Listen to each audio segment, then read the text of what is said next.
আগের দিনে কৃষকরা মনে করতো এই দিন বৃষ্টি হবে, এই সময় বৃষ্টি হবে, এই সময় ধান বুনতে হবে, এই সময় নিয়ে দিতে হবে।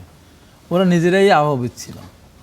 এখন আমাদের যে আবহাওয়া অফিস আছে, আবহাওয়া দপ্তর আছে, এখানে আপনার ব্যক্তি বসে থাকে, কিন্তু যেটা দিয়ে যারা ফোরকাস্টটা করবে সেই মেশিন, সেটার ক্ষেত্রে আমাদের দেশের দুর্বলতা আছে।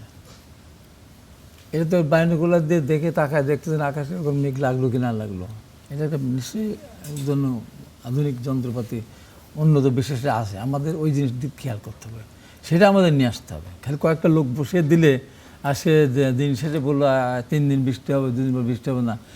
যেমন গত শনিবার দিন আমার ঈশ্বরদীপ মেয়র, 3 বার মেয়র ছিলেন, ফাঁসির আসামি ছিল, অন্যায়ভাবে তাদের দেওয়া হয়েছিল, চ্যানেল সদস্য মারা গেছে।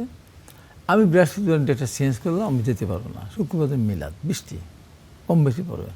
শনিবার দিন আমি প্রোগ্রাম দিয়েছি, বিকালে শোক র্যালি করবো। সকাল থেকে বৃষ্টি হচ্ছে।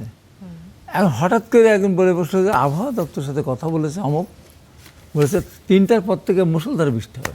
আচ্ছা, আমি বললাম যে 3টার পর থেকে বৃষ্টি হোক, যা হোক, বৃষ্টি ভিজে দরকার হলে আমরা প্রোগ্রাম করবো।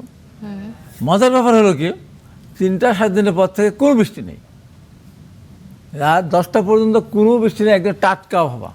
কত সুন্দর প্রোগ্রামটা, মানে একদম উল্টো, একদম উল্টো প্রেডিকশন ছিল। হ্যাঁ, একদম উল্টো। চ্যাট জিপিটিও তো আজকাল ভুল বলে না।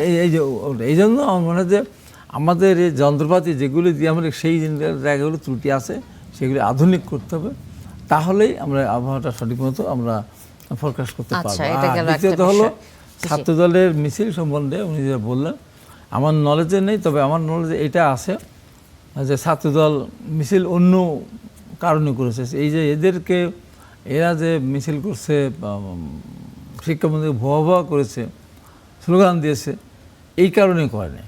অন্য একটা প্রোগ্রাম ছিল, সেই কারণে ছাত্রদল হয়তো স্লোগানটা ওইটা হতে পারে। স্লোগানটা হ্যাঁ, তাই আমার সংসদে আমরা রাজপথে আছি। এখন রাজপথে আমরা সরকারি দল, এখন তো রাজপথে আমাদের কাজ নেই। তো এই কাজটা আওয়ামী লীগ করেছিল, আমি মনে করি কোনো কারণে না। হ্যাঁ, হতে পারে। আজকে যেমন ছাত্রলীগ মিছিল করেছে, দেখছেন তো, সেই মিছিলকে প্রতিহত করার জন্য আপনার একটা ইচ্ছে, যেহেতু ওই সংগঠন আগে যেটা সরকার বাধা দিত, তখন বিএনপি বা আমাদের ব্যারিস্টার ফুয়াদের পার্টিতে ব্যান্ড ছিল না, রাজনৈতিক কর্মকাণ্ডের উপর নিষেধাজ্ঞা ছিল না, তখন ছাত্রলীগ কাজটা করতো। এখন ছাত্রলীগ আওয়ামী লীগের রাজনীতি নিষিদ্ধ, দল নিষিদ্ধ না, রাজনীতি নিষিদ্ধ।